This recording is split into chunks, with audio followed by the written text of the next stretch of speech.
దాదాపు 14వ రోజు ఈ ధర్నా చౌకలో కర్నూలు నడిబొడ్డున అన్నం నీళ్లు వదిలి ఎండ కూడా లెక్క చేయకుండా గాలివాన లెక్క చేయకుండా వాళ్ళ కుటుంబాలు వదిలేసి ఈరోజు రోడ్డు మీద పడ్డారు.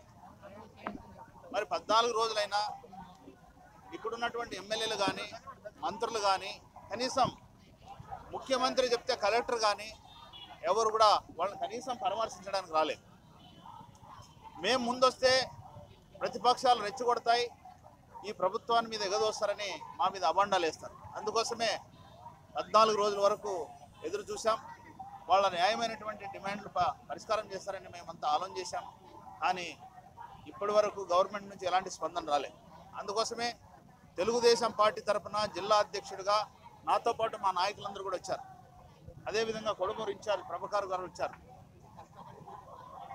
తెలుగుదేశం అధినేత అయినటువంటి చంద్రబాబు నాయుడు గారి తరఫున ఎవరైతే ఈరోజు సమగ్ర శిక్ష కాంట్రాక్ట్ ఉద్యోగాలు అయితేనేమి, పార్ట్ టైం ఉద్యోగాలు అయితేనేమి, అవుట్ సోర్సింగ్ ఉద్యోగాలు అయితేనేమి వాళ్ళందరూ చేస్తున్నటువంటి న్యాయమైన డిమాండ్లు పరిష్కరించాలని కూడా డిమాండ్ చేస్తున్నాం.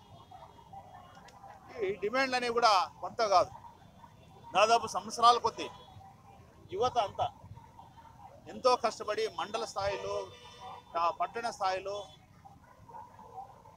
చాలిన బతుకులతో ఎక్కువ భాగం బడుగు బలహీన వర్గాలు ఉన్నారు. అంటే ఎస్సీ, ఎస్టీ, బీసీ మైనార్టీలు ఉన్నారు. ఈ గవర్నమెంట్ ఇచ్చేటువంటి జీతంతో వాళ్ళ సేవలు అందిస్తున్నారు.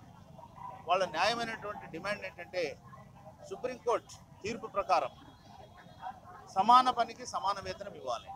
ఇది న్యాయమే కదా.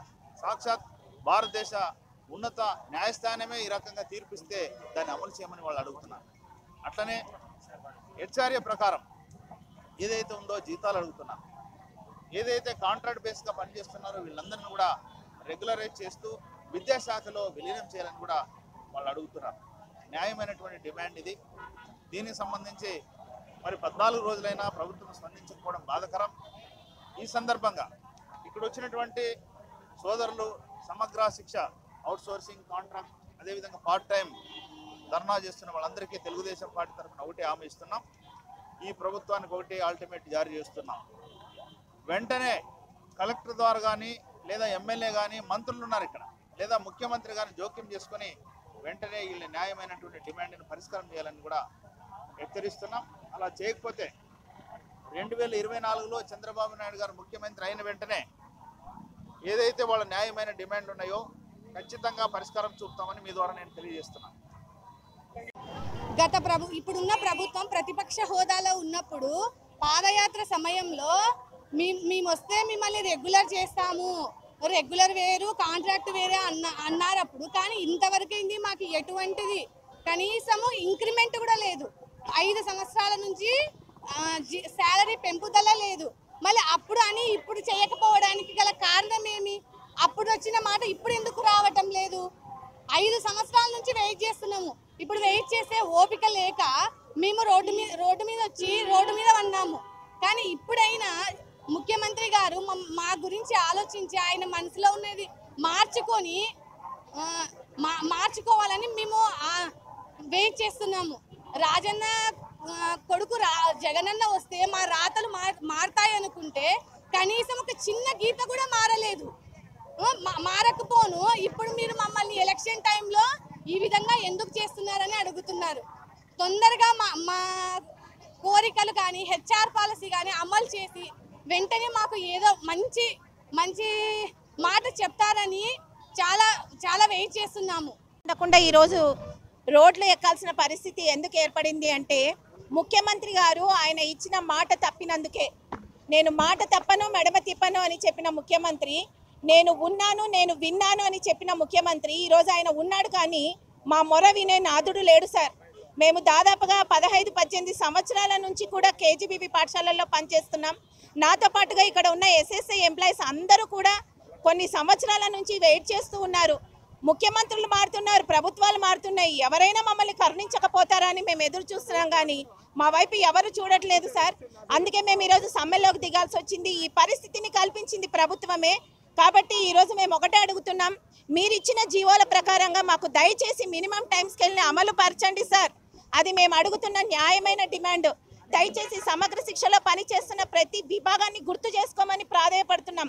అంత మాత్రమే కాదు, ఇన్ని రోజులు కూడా మేము సహనంతో ఎదురు చూసాం, మీరు తప్పకుండా మాకు న్యాయం చేస్తారేమో అని. ఈరోజు సహనం నశించింది కాబట్టి మేము రోడ్ల మీదకి రావాల్సి వచ్చింది.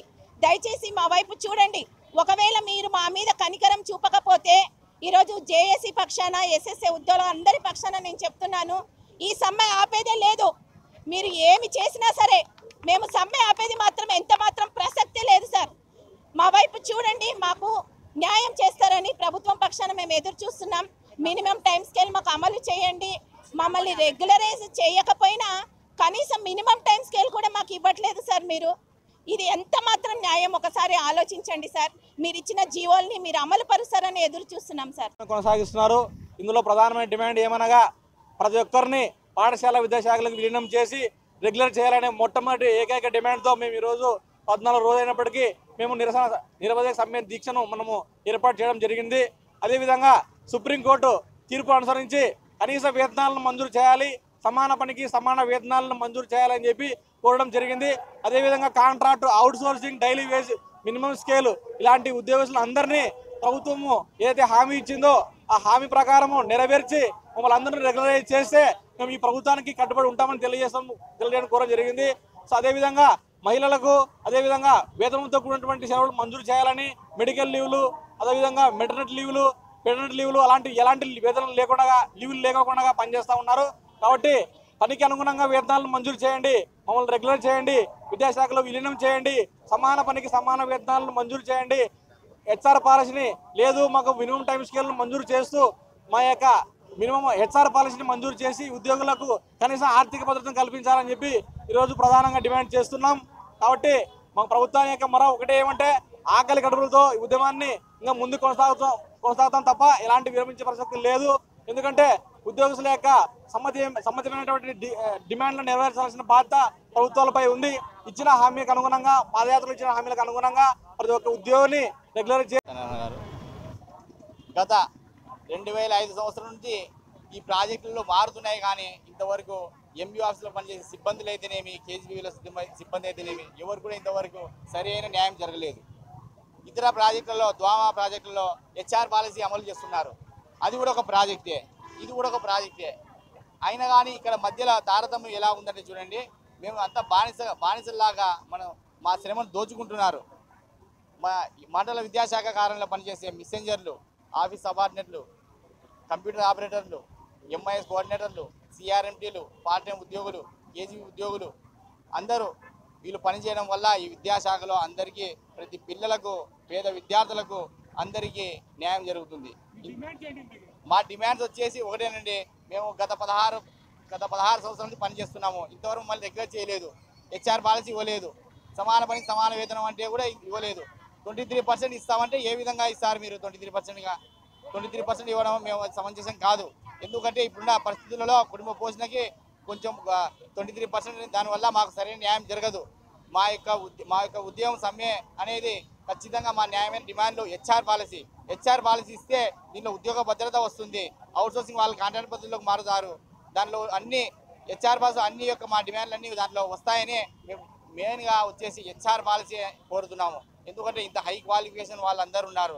అందరినీ కూడా ఈ ప్రభుత్వం గుర్తించి అందరినీ వాళ్ళ యొక్క చదువులను చూసుకొని ప్రమోషన్లు కూడా ఇవ్వాల్సిన బాధ్యత ఈ విద్యాశాఖ మంత్రి వారికి కూడా ఉందని చర్చల్లో పిలిచినప్పుడు అందరితో చర్చించడం అనేది ఉద్దేశం పెట్టుకొని మా యొక్క న్యాయమైన పరిష్కారం చేయవలసిందిగా కోరుచున్నాము. మరిన్ని వీడియోస్ కోసం ఛానల్ ని సబ్స్క్రైబ్ చేయండి, లేటెస్ట్ అప్డేట్స్ కోసం వాట్సాప్ ఛానల్ ని ఫాలో చేయండి అండ్ లింక్ డిస్క్రిప్షన్ లో ఉంది.